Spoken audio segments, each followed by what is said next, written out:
up, YouTube? This is Fly Low Joe coming at you with another video. And today, we're just bullshitting.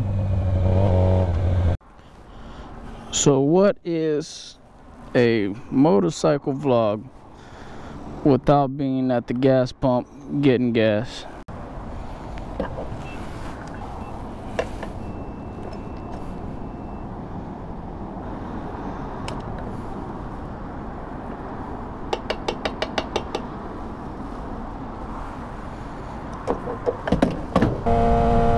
Looking back at a couple of videos of mine, well, it's not many, it's only a couple, so what I found was I got a video that said that I put a list of mods on there. The funny thing is I only said 2 mods. I think I only mentioned I think it was the ECU flash and the exhaust, and that was about it. And I got so much other, you know, not a ton, but I got, you know, I got more stuff, and I didn't even mention it. So I'm gonna be uploading another video soon to explain exactly what I got done, and I'm pretty sure I'll put links down in the description of all the stuff that I got if you wanna, you know, get it yourself. So these guys over here telling me that this guy's crazy because I'm wearing a bunch, you know, I'm wearing a coat, a jacket, but it's a mesh jacket, so when I start riding I can feel the air coming through. These guys are squidding it hardcore, and I told them if I fall I'm straight, if you fall you're messed up. So they're over here kind of picking at me, but hey, I don't care, because at the end, you know, I dress up with a, well, I can't say that because I do squid it sometimes, but I just felt like dressing it up today, you know. But it is.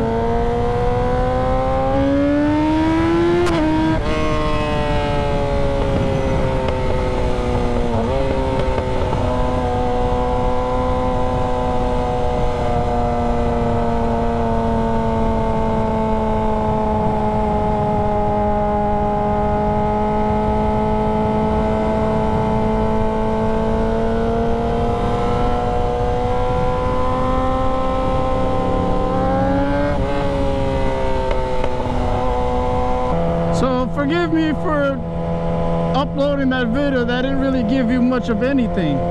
So just a little quick rundown of what I actually have done to the bike from the first to the last thing that I got. I'll try to remember everything. First thing was the JL Designs tail light, integrated tail light, the fender eliminator, the crash protection from Womit, and after that I got the ECU flash from Boss Racing, full exhaust. I went with the M4 mid pipe, and then I went with the M4 Street Slayer, which I didn't think it was loud enough. It's a good sound, but I wanted something more obnoxious, so I went and I got the Akrapovic Megaphone slip-on, and got the Tech Spec tank grips. I got the ASV F3 levers, I believe, in black with the gold dial. Zero gravity double bubble windscreen. I went with the I don't remember if it was a dark smoke or smoke. I'm gonna say it was the dark smoke. And what else? What else did I get done? Oh, quick shifter. I don't believe, even the new R6s, I don't believe it comes with the quick shifter installed from factory, but I did get the quick shifter that came from you know, the Yamaha distributors, which I believe the brand is GYTR, if I'm not mistaken. I'm sorry, but I'll put the link down in the description so you guys know exactly what I'm talking about. And that was about it. Just in case you guys are curious of what oil I use, the oil that I use is the 300V from Motul. I've only read great things about it, so I'm gonna stick with that. I do my own oil changes. I like to do my own, so it's cool. I guess he's leaving. Okay. But what else? And then I just use, you know, I guess the H flow or high flow oil filter. I use that with the 300V Motul oil. Well, since I got all that out of the way, now let's get to the topic. How did I learn to ride? And how did it feel like when I first started riding? Now, how did I learn? I just learned by myself. You know, I rode a couple dirt bikes here and there before, you know, mopeds or whatever, but nothing like you know, a super sport. Nothing like it. In my experience, this can vary from person to person. But with me, when I first got the Gixxer, the 600, right? When I went on the how do I say it? Like on the streets, like in the city streets, it was okay. I was fine. But what really got me was when I went on the highway. When I got the highway for the first time, oh man, I was like, do I even know how to ride a motorcycle? It felt like I didn't even know how to ride. Why do I say that? The wind and everything is just so much, there's just so much more wind, like on your chest, you know, if you're sitting upright or whatever. And you feel kind of scared, you know. I felt scared when I first started. I was like, you know, I thought to myself, I don't know if this is for me. I don't think I should take the, you know, I don't think I should take the highway or whatever. And don't get me wrong, I had a Mustang 5.0. You know, if you go down my my channel, you'll see. With that, I had no problems. I would, you know, I'd do a $150 on the, you know, on the highway racing or whatever back in the day in Mexico. And no problems, fearless. But on a bike, it's just a whole different. It's a whole different ball game. You know what I mean? It's just a whole different ball game. So for me, when I first got on the highway, that, you know, all of that, the wind on my chest, it just felt so heavy on me.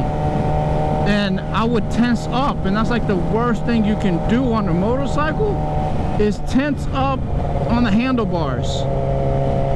And I would put I'd be really tensed out. I would hold the handlebars really hard. And the more you hold on for your life, the more tense you are on the handlebars, the more that you're forcing yourself against what the bike wants to do. The bike wants to do one thing. It wants to go straight. This is just a control. This is just so you can control going left or right or whatever and throttle.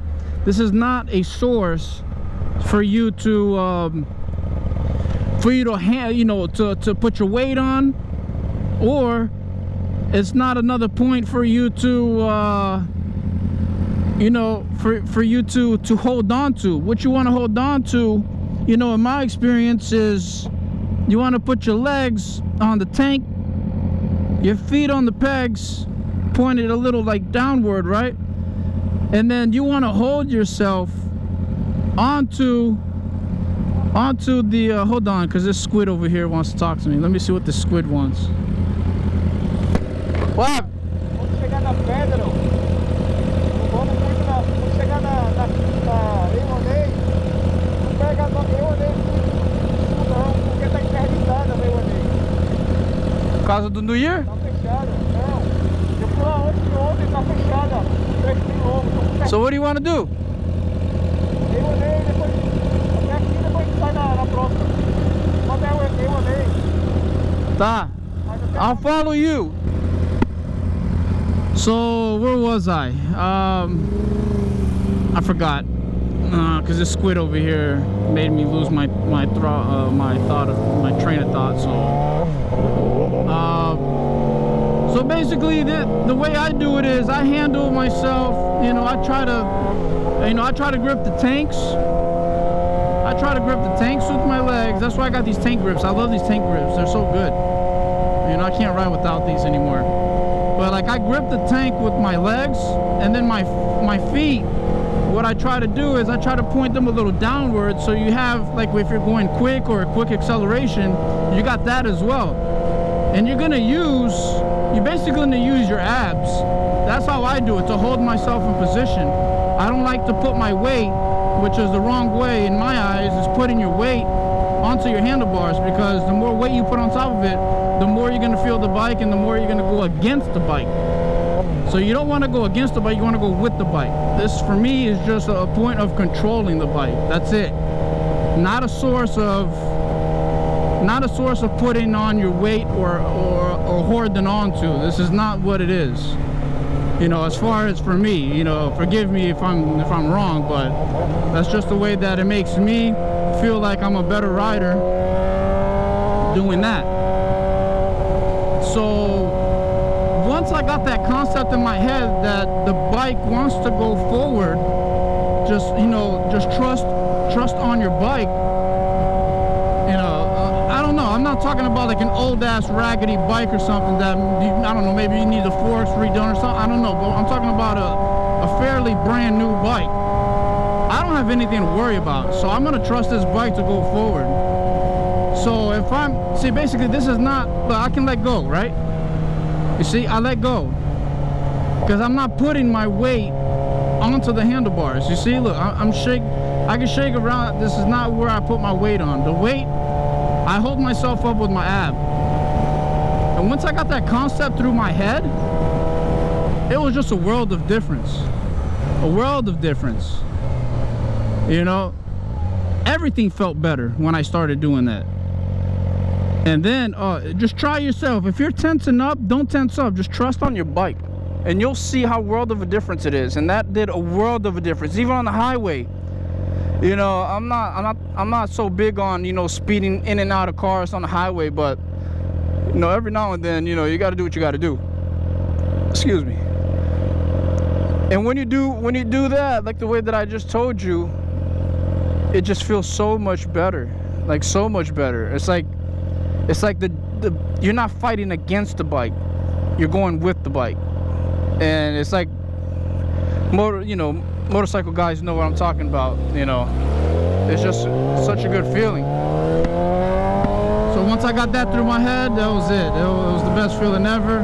Now I actually understand more and everything. So that was one of the things that was bugging me big time, was highway riding. You can put your weight on top of the handlebars and hold on tight, like on city limits. You're not really gonna see that much of effect, in my experience. But when you get those highway speeds, oh, you're gonna definitely feel the difference. Don't tense up. That's the worst thing you could do. A friend of mine just got like a bobber style bike. He's fairly new into riding, and what he did, you know, we rode out, you know, probably like a 30-minute drive to a location, and he was like, oh man, I can't believe I made it here. You know, I was so scared because of the wind and everything. I was like, bro, it's because you're doing it wrong. If you put, you know, like I explained to him the same thing that I'm explaining to you guys, I explained to him. He was like, wow, dude, I feel so much better now. It feels so different. I can actually kind of like trust the bike now. I was like, yeah, I told you. So just in case if there's some new guys out there, you know, that's kind of, you know, wondering what's going on, why you feel like you're not in control, that's probably why. You're probably tense. You're way too tensed on the bike. You know, you gotta be loose. Be loose on the Grey Goose. No, I'm playing. But yeah, just be loose on the bike, and eventually, man, it's second nature. You won't even know it. And like on a naked bike, because I had a naked bike as well, it's a lot easier because you're not leaned over. On super sports, you know, super sports are made for you to be, you know, leaned forward, like you almost like your chest on the tank. That's the real way of how to ride one of these things. You know, these things are not really made for street riding, but damn, they are sexy, man. They are sexy, and that's why I love these bikes, and I love the riding position too. Can't go wrong on that. But yeah, so that's my quick explanation. Jesus, I can't talk. On how I went from being tensed up like that and just being real smooth. It made a good, made a world of a difference for me, and I'm sure it'll help you out in some way. So hopefully, hopefully you can benefit off of this. If not, I don't give a shit. No, I'm playing. Where's my brother-in-law? He must have went. Let's see if we can find him.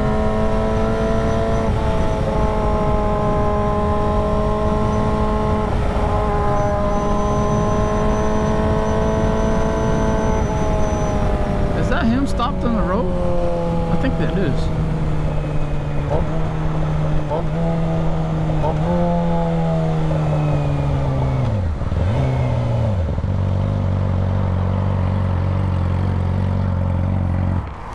What's up, sucker? Nah, I was over here talking on the GoPro, explaining a few things, and then I lost track of you, man. Fuck, man, I thought something happened to you, bro. Nah, man. I was explaining to the YouTube of how I started out, that I was so tensed on the bike. But now, oh, he's saying he thought I crashed. No. Now I'm explaining to YouTube, man, of how to, to the viewers. I see the car's coming, I say, fuck. Of how to... I said, fuck, something happened, man. I said, fuck. I get too entertained here with the viewers, man. Oh, that's funny. All right, let's go.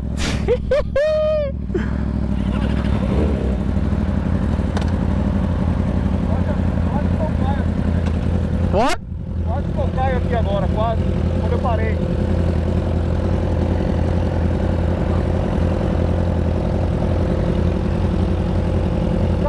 Aquele caroço ali, velho. Aquele caroço. Ah. Eu pisei nele. Aí ficou o pé forte, meu pé rodou. Quase que eu fiquei no pé. Eu pisei no caroço. Aí... What, your foot went like this? Não, eu pisei na ponta do dedo do caroço. Oh, so you slid forward. Oh, man. And you don't have any crash protection, man. That's why you need this. That's why you need this. You don't got that, man. You're crazy. You gotta get some frame sliders, man. See? What he was saying is he came here to a stop, to wait for me, and there was like a little rock he didn't see. So when he went to go put his weight on the ground, to keep the bike in, upright, his foot slid forward. He said that he almost lost it right there. So that sucks because he doesn't have any crash protection at all. So that would have been a messed up day for him. Would have been a costly repair. Brand new bike, beautiful bike. You'd have to get new fairings and everything, because nobody wants a scratched up bike. That would suck.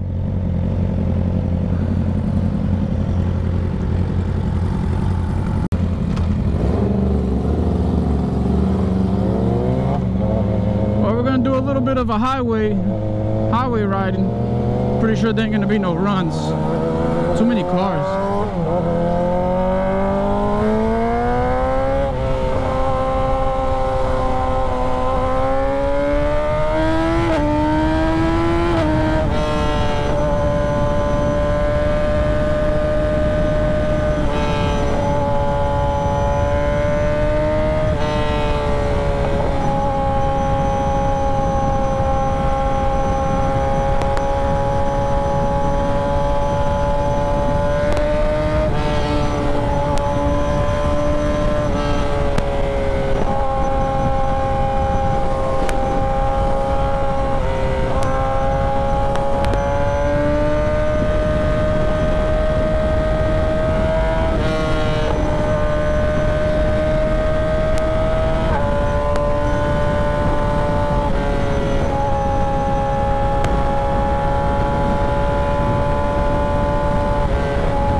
don't have the weight on the handlebar because I don't even have to have both of my hands. Before, nah, I couldn't do this.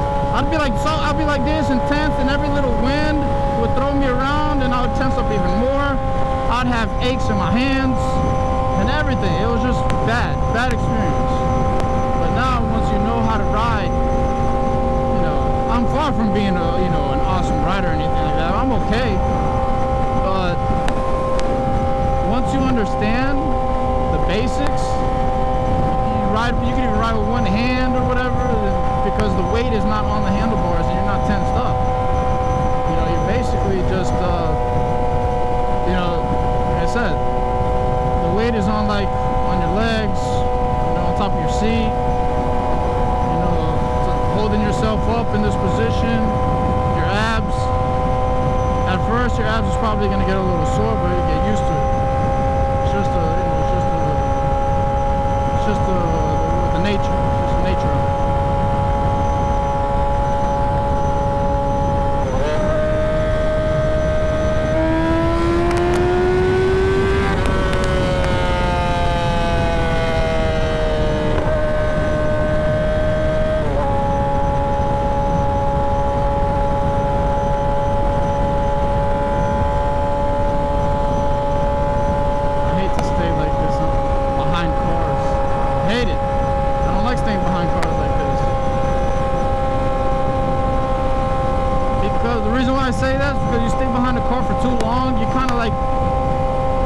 Your mind just wants to daze off, and that's the worst thing that can happen. You want to be focused 100% of the time. Oh, look at that bed. Should I go over there and see how that bed? Is that a Z06? From the body, it looks like. He probably saw it too. He's probably gonna go to it.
Get away from them in general.